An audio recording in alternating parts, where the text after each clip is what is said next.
Okay, I'm going to try this here. I've tested it already to make sure it works. But anybody who's tried to put one of these Drawtite trailer hitches in on their own knows what a bugger it is, because it's kind of gangly and you kind of have to have a buddy or two, because it doesn't lift very well and you need to use your other hands. So I've taken a page out of mathematics, which I'm not sure it's called, but what you do, I don't know if you'll be able to see this, is you have to counterbalance it. So I just took an old piece of 1-inch railing and some perforated steel that's got a perforated angle, I should say, that makes up the difference, and I'm using it to offset the center of gravity on the hitch. So with one hand, if you're careful,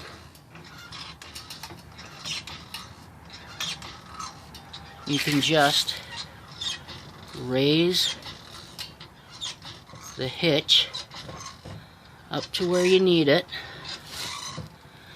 and you can make slight adjustments.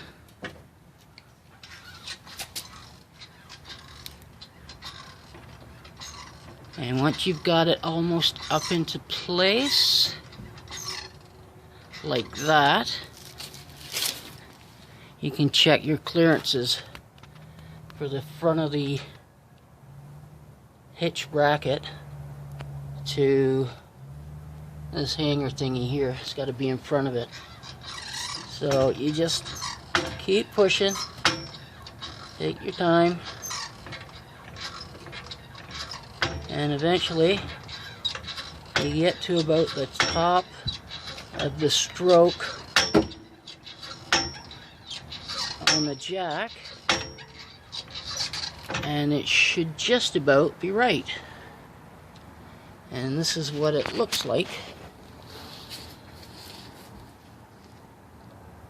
when it's in place. So there's those awkward offset Drawtite hitches, basically done single-handed. So now you can go up there, make some slight adjustments, mark out your heat shield, see where to trim it, get your hardware in, and then put her back up. I'll try and either take more video or some more pictures as this continues. Okay, that's it for now. Some Old Guys G8 out.